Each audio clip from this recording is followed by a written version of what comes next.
Educational ఇన్స్టిట్యూషన్స్లో student suicide సంబంధించి supreme court ఈరోజు చాలా ఆందోళన వ్యక్తం చేసింది. రీసెంట్గా ఐఐటి ఢిల్లీలో ఇద్దరు విద్యార్థులు ఆత్మహత్య చేసుకున్నారు. దాంతో సుప్రీంకోర్టు అసలు వాళ్ళు ఎందుకు చేసుకున్నారు, చేసుకోవడానికి గల కారణాలేంటి, దీనికి సంబంధించి విచారణ చేపట్టాలని చెప్పి అధికారులను ఆదేశించింది. దీనికి సంబంధించి సుప్రీంకోర్టు జడ్జిలు justice J B Pardiwala, justice Mahadevan వీళ్ళిద్దరితో కూడిన ధర్మాసనం అధికారులను ఆదేశించింది అర్జెంటుగా అసలు వీళ్ళు ఎందుకు సూసైడ్ చేసుకున్నారు, దీనికి గల కారణాలు ఏంటి, దానికి సంబంధించి రిపోర్ట్ కావాలని చెప్పి సుప్రీంకోర్టు కోరింది. హైయర్ ఎడ్యుకేషన్ ఇన్స్టిట్యూషన్స్ ఉన్నత విద్యా సంస్థల్లో విద్యార్థుల యొక్క మానసిక ఆరోగ్య పరిస్థితికి సంబంధించి ఒక నేషనల్ టాస్క్ ఫోర్స్ ఏర్పాటు చేయాలని సుప్రీంకోర్టు సూచించింది. మనకు తెలుసు ఐఐటీస్ లాంటి పెద్ద పెద్ద ఇన్స్టిట్యూషన్స్లో చాలా ప్రెషర్తో చదువుకుంటుంటారు. వాళ్ళ వయసులో చేయాల్సిన పనులన్నీ పక్కన పెట్టి ఓన్లీ చదువు మీద ఫోకస్ చేస్తారు. ఈ మార్కులు, గ్రేడ్లు, కాంపిటీషన్ వీటిలో పడి సూసైడ్ చేసుకుంటారు డిప్రెషన్లో. విద్యార్థుల భద్రత, విద్యార్థుల శ్రేయస్సు చాలా దేశానికి ఇంపార్టెంట్ అని, కాబట్టి క్యాంపస్లో ఏ పెద్ద పెద్ద ఇన్స్టిట్యూషన్ క్యాంపస్లో అయినా ఆత్మహత్య వంటి దురదృష్టకరమైన సంఘటనలు జరిగితే కనుక ఇమీడియట్గా అక్కడున్న మేనేజ్మెంట్ పోలీసులకి సమాచారం ఇవ్వాలి, ఎఫ్ఐఆర్ రిజిస్టర్ చేయాలి. ఇది వాళ్ళ కనీస బాధ్యత, మీరు ఖచ్చితంగా ఇది చేయాలి, వెంటనే త్వరితగతిన చర్యలు తీసుకోవాలని చెప్పి కూడా సుప్రీంకోర్టు ఆదేశించింది.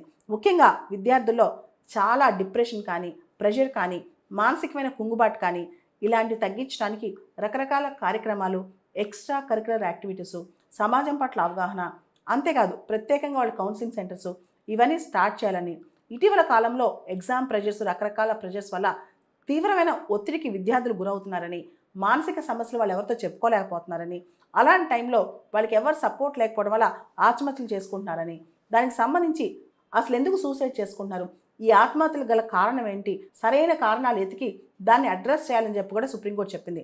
ముఖ్యంగా విద్యార్థుల యొక్క మానసిక ఆరోగ్య పరిస్థితులను, సమస్యలను పరిష్కరించడానికి, అదేవిధంగా ఉన్నత విద్యా సంస్థలు, హైయర్ ఎడ్యుకేషన్ ఇన్స్టిట్యూషన్స్లో ఆత్మహత్యలు తగ్గించడానికి ఇమీడియట్గా ఒక నేషనల్ టాస్క్ ఫోర్స్ ఏర్పాటు చేయాలని కూడా సుప్రీంకోర్టు చెప్పింది.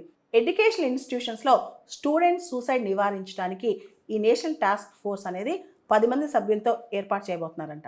దీనికి ఎస్ రవీంద్ర భట్ మాజీ న్యాయమూర్తి నాయకత్వం వహిస్తారు.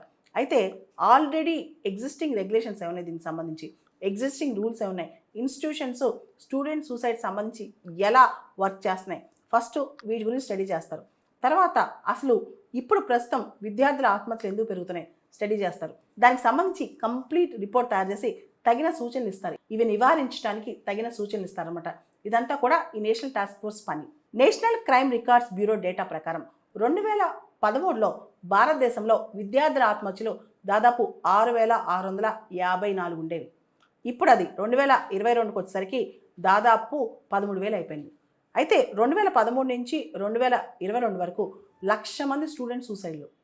ఇవన్నీ చూస్తే స్టూడెంట్ సూసైడ్స్ అనేవి సంవత్సరం పెరుగుతున్నాయి.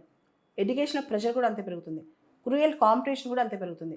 దీనికి సంబంధించి వీళ్ళు యాంగ్జైటీ కానీ, ప్రెషర్ కానీ ఇవన్నీ ఎలా తగ్గించాలి, ఇది కేవలం గవర్నమెంట్ రూల్స్ వస్తే కాదు, సమాజం కూడా దీనిలో పాత్ర పోషించాలి, పేరెంట్స్ కూడా పాత్ర పోషించాలి.